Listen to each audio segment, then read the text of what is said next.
Bentrok antar pemuda kembali pecah di Kota Tual Provinsi Maluku pada Rabu kemarin.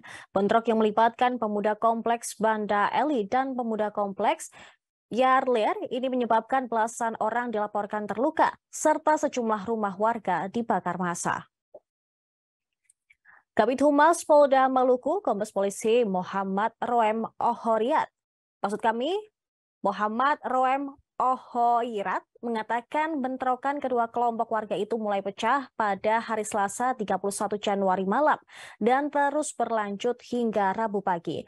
Akibat bentrokan tersebut, 13 orang terluka dan sejumlah rumah warga dibakar oleh massa. Informasi selengkapnya kita sudah terhubung dengan rekan wartawan Tribun Ambon, Rahmat Tutupoho. Silakan Rahmat. Ya, rekan Sarah dan Tribuners, bentrok antar pemuda kembali pecah di Kota Tual, Provinsi Maluku. Insiden ini melibatkan pemuda kompleks Banda Eli dan kompleks Yarliar pada Selasa malam tanggal 31 Januari 2023 dan terus berlanjut hingga Rabu paginya.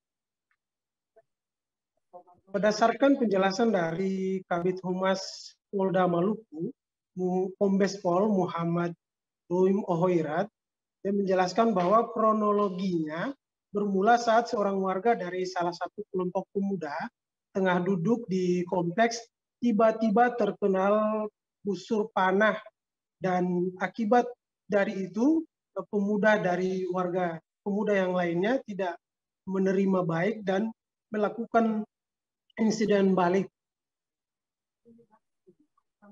Ya, dampak dari bentrokan ini terdapat 30 korban, yaitu warga yang tengah dirawat di RS Tual dan 5 orang diantaranya yakni aparat kepolisian. Guna meningkatkan penjagaan di Kota Tual, Polda Maluku telah menurunkan sebanyak 30 personil Brimob Polres Tual yang dilakukan kemarin dan 70 pasukan 733 yang baru diterjunkan hari ini dan 2 peleton Brimob serta 1 Sabhara bergerak menuju ke Kota Tual hari ini. Mungkin demikian yang bisa saya laporkan, rekan Sarah. Baik, terima kasih rekan Rahmat atas laporan Anda. Silakan bisa kembali bertugas. Dan kami juga telah menghimpun keterangan dari Kabid Humas Polda Maluku, Kombes Polisi Muhammad Roem Ohoirat. Berikut tayangannya untuk Anda.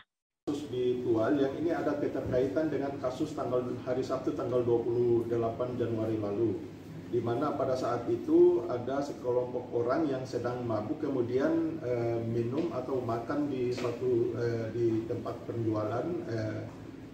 Kemudian mereka tidak bayar, kemudian terjadi masalah di situ, ada pemukulan terhadap yang jual. Keluarga yang korban yang tadi itu kemudian tidak terima sehingga terjadi permasalahan di situ. Dan di situ Polres sudah menangkap 7 orang dan sudah dijadikan tersangka. Kemudian semalam itu sekitar pukul 10 ada lagi salah satu warga yang kebetulan kena panah.